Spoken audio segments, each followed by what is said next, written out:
Hey you guys, good to see you here on Grassroots Gardening. Wait till you see our raised bed. So if you remember, we built this thing, I guess, what, about a year ago, out of some rough cut lumber, and we stained it, but it has gone nuts over the summertime. We've had a ton of rain here lately. In fact, we got a good bit last night, another ½ inch to add to the probably 3.5, 4 inches we've gotten this week. And there's a possibility we've got another hurricane coming. Not excited about that. One, we really don't need the rain. I know a lot of people are needing rain right now. We do not. And two, Hurricane Helene came through last year, if you remember, and completely destroyed my yard. But anyhow, we'll just keep our fingers crossed there. I've got a variety of different tomatoes planted in this bed, and this one is really, really neat. So this is the smallest tomato in the world, and I don't have a lot of them on here, and I think it's because the actual flower for the tomato is so tiny. I don't know if pollinators can pollinate it. Uh-oh. And we've got some unwelcome guests. Get off my tomato, dude. I have had some little fruit worms on my tomato plant. I've just been flicking them off because it hasn't been a tremendous amount of them. Uh-oh. But we might have to use some BT soon. That is a all organic insecticide that only affects caterpillars. And look at that dude right there. That is a tomato worm, and he will eat this plant up. But not today, my friend. I don't know why I said friend. He's not my friend. Anybody that eats my tomato plants is not my friend. But anyway, if we see any more, I may have to use some BT. I'll put a link to that in the description in case you have tomato worms. But it's a fungus that naturally kills them. Anyhow, let's go back to looking for the world's smallest tomato, which I see one way over here. Look at this little bitty dude.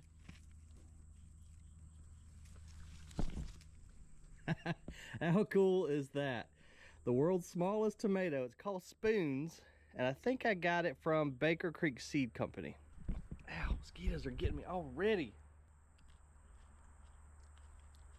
It tastes just like a miniature tomato.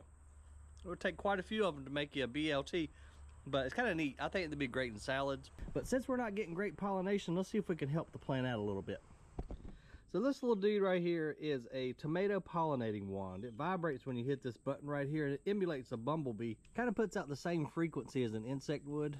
And so you just turn him on, touch the stem right there. It's probably hard to see, but the flower is vibrating super fast, and that'll help it to pollinate. And you don't have to touch each individual one. You can just kind of come in here, go all throughout the plant, as long as we're vibrating the stem, and that in turn is vibrating the flowers.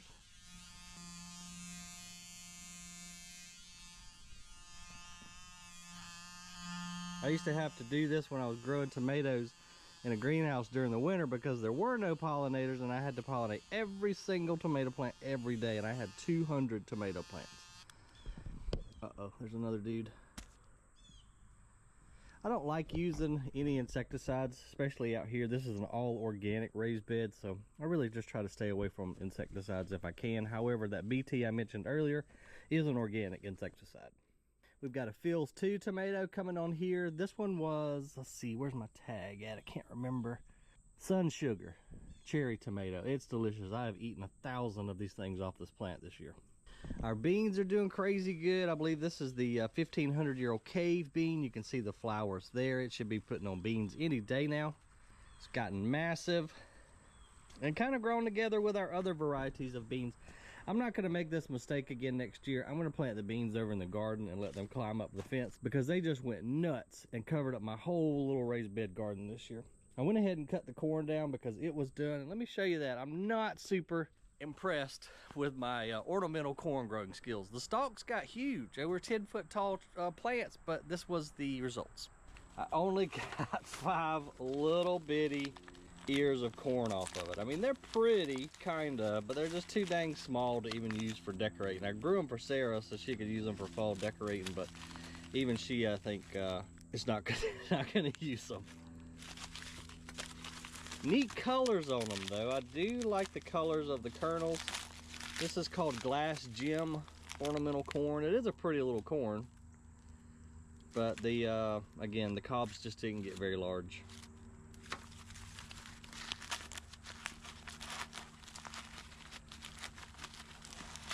Fun little colors to them, though. Maybe we'll try again next year. Man, what a beautiful afternoon, you guys. Our green stalk has done tremendous. The whole pool area, I'm super happy with it. It's really the only area I've actually been able to maintain and take a little bit of care of this summer. We've just been so dang busy. This coffee cups in the raised bed has gotten almost the biggest I've ever had coffee cups colocasia grow. It's been catching all the rain lately. It's fun. I have it planted right here by my living room window so I can look out, watch these big leaves fill up with water, and then tip out. It's a really cool plant. Okay, I get sidetracked. Back to the garden. Let's see, I have some things down here. Oh yes, check it out. So these are our ground cherries, and we finally got one that has fallen off. So this is in the nightshade family as well, which is where the family where tomatoes are. And this is Aunt Molly's ground cherry.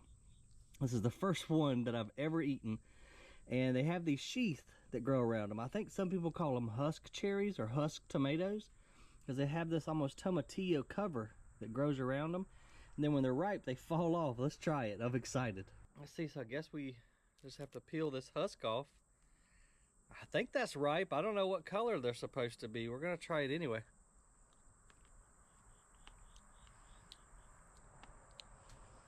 Wow, that's different. Definitely ripe. It's sweet. Kind of tomatoey, but completely different. I really like that. Almost pineapple banana like. I want to see if I can find another one now. Planted right here, but the Spoon's tomato has gotten so large till it's covered up my ground cherries, and they've really not done. I mean, they're doing okay. You see all the ground cherries on them, but I mean, look at this. Spoon's tomato is just shading him out so you can't get much sun. I'm gonna look on the ground for some more. That was delicious. Here's a little bitty one. I guess that's ripe. I mean, if it falls on the ground, it's supposed to be ripe. It's just tiny. I don't think that one's ripe yet. I'm not eating that one.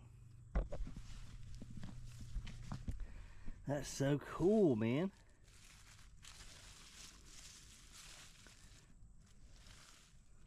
Oh man, now I want more. Oh well, we're gonna have to wait for some of these guys to fall off. We've got a bunch on here, so hopefully they'll fall off soon. But that is a really interesting taste. If you haven't tried Aunt Molly's ground cherries, you need to. That is really a little treat. Man, we got to prune up all of our stuff. The salvia's going nuts. We barely got a walking path through here. Let's go around to the other side. Holy cow. Yeah, we definitely do not need to plant beans in this little raised bed garden. Hopefully there's no snakes in here. If there is, you will hear me scream in just a second. Oh man, I gotta come cut my okra. So this is the jambalaya that we planted last year in the garden. It's done wonderful. I like it as a small, compact okra. But yeah, I think I tried to do a little bit too much in this little raised bed this year. It's hard when you're a gardener, you know, you want to plant everything. Like I need okra, I need tomatoes, I need beans, I've got basil over there, I've got colocasia, I've got several different varieties of tomatoes. Man, my tomatoes are falling down. Oh, I gotta get out here and do some work, but just isn't enough hours in the day, folks. But nonetheless, we'll get some tomatoes, some late season tomatoes out of these bigger guys, these bigger varieties, if I don't let them break first. Dadgummit. Yeah, we're gonna have to come back with some twine and get those guys supported up. And then my little squirrel spinner has been a blast to watch. I stand up there, well, when I could see through my garden, I would watch the little squirrels get spun off. I gotta go get some more seed to put in there to feed my buddies. I did have some honeydew out here, but either the squirrels or mice kind of got to my fruit before I did, and they don't even allow it all to go all the way right before they start chewing on it. So I haven't got to eat any of my honeydews. I did have a couple of cantaloupes, and they did the same thing to those. But it won't be long, and we will be ripping all this stuff up and planting us some fall vegetables. So let me know what you want to see me grow in the raised bed out here during the fall. Generally, I do broccoli because we eat a lot of broccoli. I love some collard greens and mustard greens. But yeah, y'all drop me a comment. Let me know what you want to see us grow this year. Let's walk around here real quick. Check out my grape tunnel, you guys. I am super proud of how this thing has turned out. We've got 6 different muscadine vines planted on this old hog wire fence that if you saw the video, we turned into our tunnel. I've got some steps going down through here. Eventually we're going to put some rocks down and make it look pretty. Weeds are taking over right now because, well, I don't have time to stay on top of it all. But this is really, really cool. Hopefully you can see in here. It's so dang dark once you step into here. Not a tremendous amount of fruit, but we do have some clusters here and there. Like up in here, but we had more the other day. Something's getting them again. Yep. Dadgummit. I don't know if it's a raccoon or squirrels or what, but check this out. Oh man. Something's been going to town on our grapes, y'all. Well, y'all let me know what you think is eating them. They all seem to be split right down the middle, and they're eating the insides. I don't know, but whatever it is looks like he's coming back every day and doing work. Oh my goodness, look at the grapes down through there. I knew I had more grapes than that. Holy cow, dadgummit, look at this.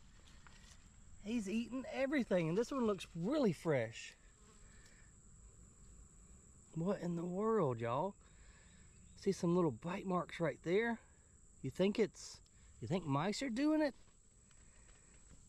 Whatever it is, he's just, I don't see any tracks, but he is just doing work. He's eating all of our grapes. Man. Now I'm just really curious as to what it is. And since we've had the rain, can't see any tracks out here. Oh boy, if it ain't one thing, it's another. We might have to go into stealth mode and catch our muscadine thief. Guys, I appreciate you watching this little video. Just want to give you an update, show you those cool little plants in the raised bed. When the weather starts cooling off, a lot more gardening content to come. Always remember, the more you know, the more you grow. I'll see you guys on the next video.